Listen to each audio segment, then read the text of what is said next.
നമസ്കാരം. നമുക്ക് രാവിലെ എണീറ്റ് കഴിഞ്ഞാൽ ബ്രേക്ക്ഫാസ്റ്റിന് എന്ത് കറി ഉണ്ടാക്കുന്നുള്ള ടെൻഷനാണല്ലേ. അപ്പോൾ നമുക്ക് വെള്ളക്കടല വെച്ചിട്ടൊരു കറി ഉണ്ടാക്കിയാലോ. അപ്പോൾ വെള്ളക്കടല തലേ ദിവസം വെള്ളത്തിലിട്ട് കുതിർത്ത് വയ്ക്കുക.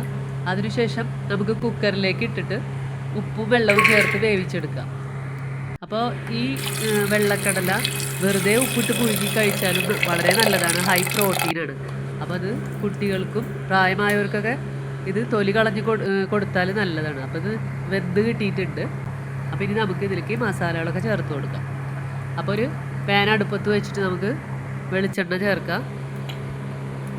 അതിലേക്ക് ചെറിയുള്ളി സവാള ഏത് വേണമെങ്കിലും ഇടാം കേട്ടോ. ഏതിട്ടാലും കടലയിൽ നല്ലതാണ്. അപ്പോൾ ഞാൻ സവാളയാണ് ചേർത്ത് കൊടുക്കുന്നത്. അപ്പോൾ സവാളയും ഇഞ്ചി ചേർക്കാം, കുറച്ച് വെളുത്തുള്ളി ചേർക്കാം, ഇനി പച്ചമുളക് ചേർക്കാം. ഇനി പച്ചമുളകും കറിവേപ്പിലയും എല്ലാം കൂടി നന്നായിട്ടൊന്ന് വഴറ്റിയെടുക്കണം. അപ്പോൾ നല്ലപോലെ ഒന്ന് വഴറ്റിയെടുക്കാം. നല്ലപോലെ വഴന്ന് വരുമ്പോൾ നമുക്ക് പൊടികളൊക്കെ ചേർത്ത് കൊടുക്കാം. അപ്പോൾ ഇതിലേക്ക് ഇനി കുറച്ച് മഞ്ഞൾപ്പൊടി ചേർത്ത് കൊടുക്കാം. ഇനി മല്ലിപ്പൊടി ചേർത്ത് കൊടുക്കാം. മല്ലിപ്പൊടി, മുളക് പൊടി, എരിവിന് ആവശ്യമായ മുളക് പൊടിയും ചേർത്ത് നല്ലപോലെ ഒന്ന് വഴറ്റിയെടുക്കുക. നല്ലപോലെ ഒന്ന് വഴറ്റിയെടുക്കാം. ആ പച്ചപ്പൊടികളുടെ പച്ചമണമൊക്കെ ഒന്ന് പോകുന്ന വരെ നല്ലപോലെ വഴറ്റിയെടുക്കുക. അതിനുശേഷം ഇതിലേക്ക് ഒരു തക്കാളി ചേർത്ത് കൊടുക്കുക. തക്കാളി ചേർത്ത് ഒരു ഗ്രേവിക്ക് വേണ്ടിയിട്ടാണ് തക്കാളിയൊക്കെ ചേർക്കുമ്പോൾ നല്ല കടലയ്ക്ക് നല്ലൊരു ഗ്രേവിയൊക്കെ ഉണ്ടാവും. അപ്പോൾ ഇത് നന്നായിട്ട് വഴറ്റിയെടുക്കാം. നല്ലപോലെ വഴറ്റിയതിന് ശേഷം ഇതിലേക്ക് വെള്ളക്കടല ചേർത്ത് കൊടുക്കാം. നമ്മൾ വേവിച്ച് വെച്ചിരിക്കുന്ന കടല ഇതിലേക്ക് ചേർത്ത് കൊടുക്കാം.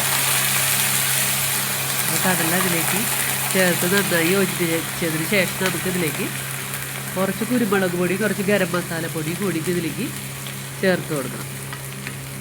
അപ്പോൾ ഞാനിതിലേക്ക് ഗരം മസാല പൊടി ചേർത്തു. ഇനി കുറച്ച് കുരുമുളക് പൊടി കൂടി ഇതിലേക്ക് ചേർത്ത് കൊടുക്കാം.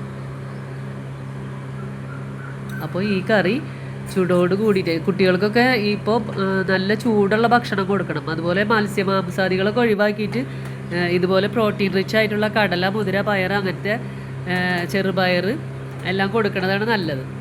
അപ്പോൾ പ്രായമായവർക്കും ഇപ്പോൾ വയറിനൊക്കെ അസുഖങ്ങൾ വരുന്ന സമയമാണ്. അതുകൊണ്ട് പനിയും എല്ലാം വരുന്ന സമയമാണ്. എല്ലാവരും സൂക്ഷിക്കണം. നല്ല ചൂടുവെള്ളം കുടിക്കുക. അതുപോലെ പ്രോട്ടീൻ റിച്ച് ആയിട്ടുള്ള ഇതുപോലുള്ള കറികളൊക്കെ ഉണ്ടാക്കി കഴിക്കുക. ഇത് ഇഷ്ടപ്പെട്ടാൽ ലൈക്ക് ചെയ്യാനും ഷെയർ ചെയ്യാനും മറക്കരുത്. Thank you.